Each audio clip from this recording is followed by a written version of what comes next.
Good evening, everyone, and welcome to the TV6 Digital Desk live stream. My name is Molly Birch, and I'll be taking you through a recap of today's headlines. This stream runs every night starting at 8/7 Central Time from Sunday to Thursday. Feel free to comment and ask any questions you have in the chat as you feel like it, and I'll do my best to answer those questions as we go and after the stream as well. With all of that business out of the way, let's take a look at our first story for tonight. A house fire is under investigation in Delta County's Wells Township.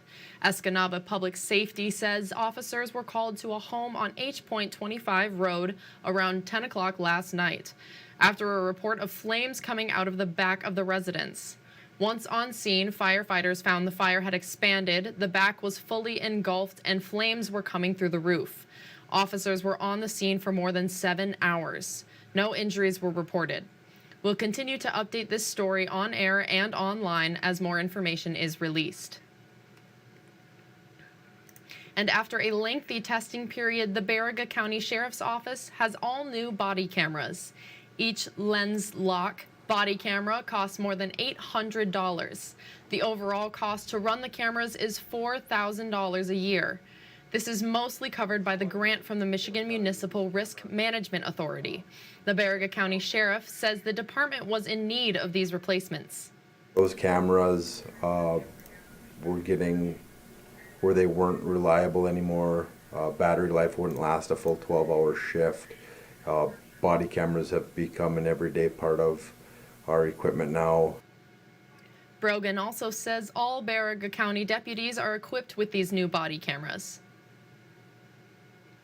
And in Deer Hunt 2023 coverage, the opening week of firearm deer season is done, and the numbers so far are in.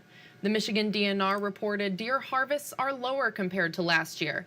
Wildlife biologist Brian Roll says one contributing factor was last year's severe winter, which reduced some of the population.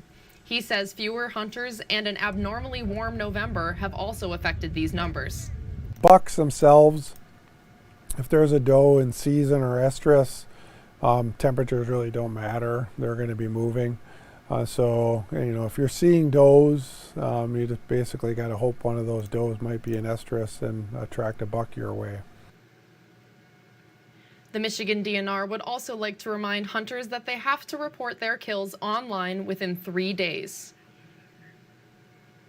And in new developments, frustration is mounting over a newly passed energy package. It caused Marquette Township officials and other local government leaders to hold a local town hall today. They invited our local state lawmakers and tensions flared. The package is backed by state Democrats, and it would set 2050 as a goal for 100% renewable energy statewide, and it would give the state zoning control over large-scale solar and wind projects, taking away local control. A lot of frustration was pointed toward Democrat Jen Hill.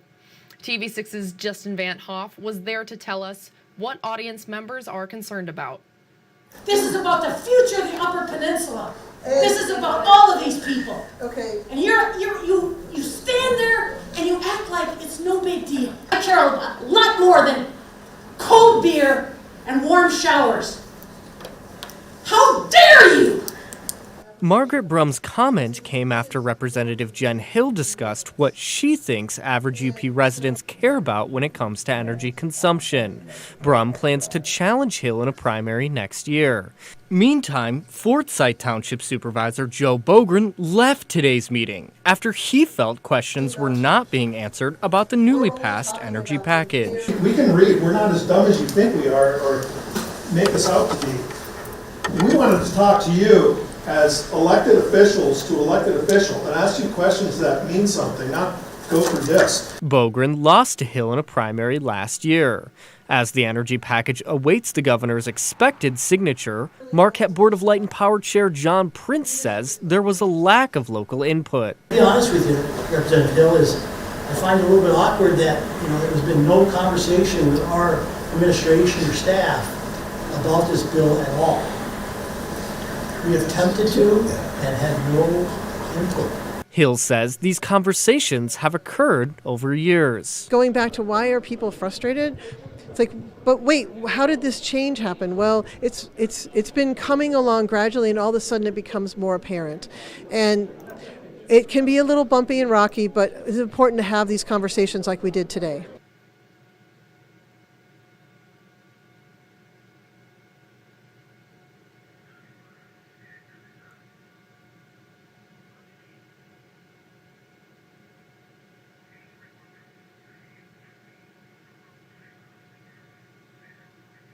To find out how much the change to renewable energy will cost UP residents, Hill says a study is being conducted. It will be finished by December 2024. And a new candidate has thrown her name in the race for Michigan's 109th district seat in the House of Representatives. Marquette resident Margaret Brum announced she's running today.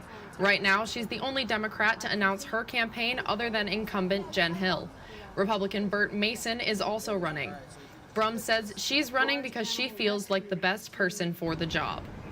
I've done this because I believe that the Upper Peninsula of Michigan deserves a representative who will put the needs of the people of the Upper Peninsula ahead of any other needs and ahead of any other part of the state of Michigan, because that's what a representative of the people is supposed to do.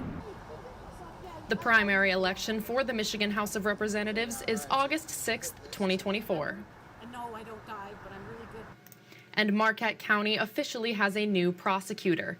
Jenna Nelson was officially sworn in this morning by Marquette County Clerk Linda Talsma. Nelson has been an attorney for more than 11 years and has been serving as the assistant prosecutor under Matt Weiss. Governor Whitmer appointed Weiss to fill the 25th Circuit Court opening, replacing retiring Judge Jennifer Mizuki.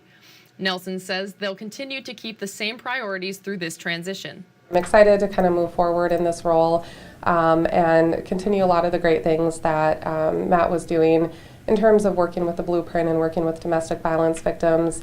You know, our priority is not going to shift in terms of the most high profile or serious cases. Those are going to remain as priority. Is an elected position, and she will be running for the position during the next election. And I misspoke earlier, it's Matt Weesey, excuse me there. Students at Forest Park Schools are working together to get donations for the TV6 Canathon in our next story. The program, called Fill the Wall, aims to cover the wall outside the school's main office with Canathon donations. In past years, different grades would compete to get more donations. Forest Park's K-12 principal says the students wanted to try a new approach this year. I'm excited. This year they wanted to try something different to see if we could maybe get more donations, and they thought by making something really visible that maybe would get the students excited to contribute to and add to and make it a challenge school-wide. You can help make the wall bigger by dropping off donations at the school's main office. And Kaufman Auditorium hosted the 6th annual Tom Baldini Soapbox Showcase, today.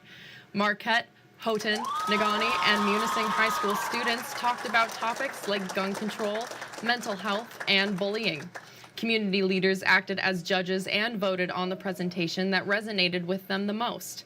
Marquette Senior High School junior Alora Welch won the showcase with her speech about sexual abuse and harassment. I believe that if schools stop validating boys getting distracted by what we wear, they would realize that their thoughts and actions are not okay at a young age. And as they grow older, their subconscious mind would know that that would be unacceptable. Organizers say they want to expand this showcase to more schools across the Upper Peninsula. And finally tonight, an art show is coming to Marquette. The Cozy Art Show will be at the Crib Coffee House on December 1st, 2nd, and 3rd. The show will feature more than 30 artists showing off mediums like photography, paintings, and short films. There will also be 4 different live musicians and bands every night. Organizers say the show is a huge opportunity for artists in the area. I think it's really important to create these opportunities for artists and the platform, because there's so many artists in this town and in the UP itself, and they need those opportunities. The Cozy Art Show will be at the Crib Coffee House on December 1st, 2nd, and 3rd, with live music from 6 in the evening until close. A panel of jurors will award the Best in Show award at a reception on Saturday, December 2nd at 5 in the evening. And that's all the stories we have for you tonight. Be sure to tune in tomorrow night where I'll be here in the same place at the same time. That's 8/7 Central Time with a recap of tomorrow's headlines. You can find us streaming on Facebook or YouTube, whichever you'd prefer. And if you have a story idea you think we should report on, feel free to contact us at any time. These are a few easy ways to get a hold of both myself and others in the newsroom. And again, you can contact us at any time. We would love to hear from you and what's happening in your community. Thank you all again for joining me live at the TV6 Digital Desk. Have a great rest of your night.